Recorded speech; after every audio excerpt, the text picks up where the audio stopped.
जय Gurudev and welcome to the channel Shlok by Shlok. आज हम अध्याय 1 के श्लोक 20 को पढ़ेंगे। था व्यवस्थितान् दृष्ट्वा धर्तराष्ट्रान् कपिध्वजा प्रवर्त्रे शास्त्रा संपते धनुरुद्यमे पांडवा ऋषिकेशं तदा वाक्यम इदम आहा महीपते।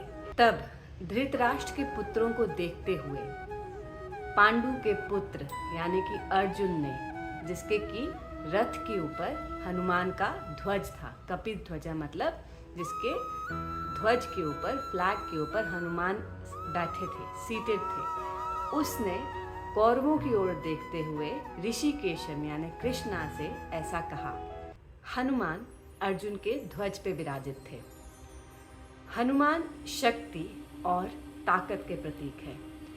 संजय ने धृतराष्ट्र को स्मरण करवाया कि अर्जुन के ध्वज पर, अर्जुन का जो रथ है उसके ध्वज पर हनुमान विराजित है, जो कि बीच बीच में रोर करते हैं, यानी बीच बीच में जो दहाड़ते हैं। वो धृतराष्ट्र को ये स्मरण करवाना चाह रहा है कि शक्ति अर्जुन के साथ है।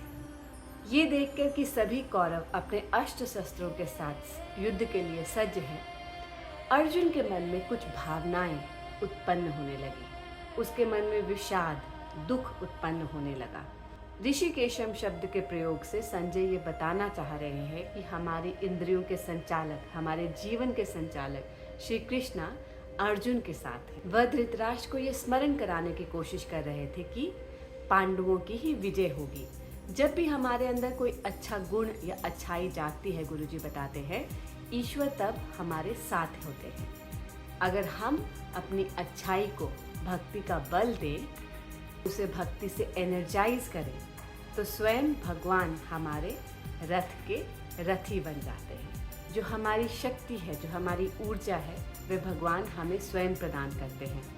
अगर हम विलिंग हों, अगर हम इच्छुक हों, तो ईश्वर खुद हमें सारा बल देते हैं उन तक पहुंचने के लिए। तो संजय धृतराष्ट्र को ये बताने की कोशिश कर रहे हैं कि अर्जुन के रथी श्री कृष्ण हैं, उसके रथ के ध्वज पर हनुमान विराजित है, और जहाँ भी हनुमान होते हैं वहाँ पर विजय निश्चित होती है। जहाँ भी हनुमान होते हैं वहाँ कुछ गलत नहीं हो सकता। वही रक्षक हैं, वही ऊर्जा का स्रोत हैं, और वही ज्ञान के सागर भी हैं, और इन सब से विजय सुनिश्चित हो जाती है। हनुमान बेहद शक्तिशाली थे और पूर्णतः समर्पित थे। हनुमान श्री राम के लिए पूर्णतः समर्पित थे और अर्जुन श्री कृष्ण की ओर पूर्णतः समर्पित था। संजय धृतराष्ट्र को ये याद दिलाने की कोशिश कर रहे हैं, ये बताने की कोशिश कर रहे हैं कि अर्जुन के जो रथी हैं, अर्जुन के रथ के जो सारथी हैं, वह कोई साधारण मनुष्य नहीं है, वह स्वयं ईश्वर है। और जहाँ भी ईश्वर होते हैं विजय वहीं होती है। तो पांडव कभी हार नहीं सकते इस युद्ध में। यही संजय इस श्लोक में धृतराष्ट्र को बताने की कोशिश कर रहे हैं। इस श्लोक में इतना ही है। आपके इस श्लोक के बारे में क्या विचार है, प्लीज़ कमेंट सेक्शन में कमेंट करके मुझे बताएं। अगर आपको ये वीडियो अच्छा लगा हो तो प्लीज़ वीडियो को लाइक और शेयर करें।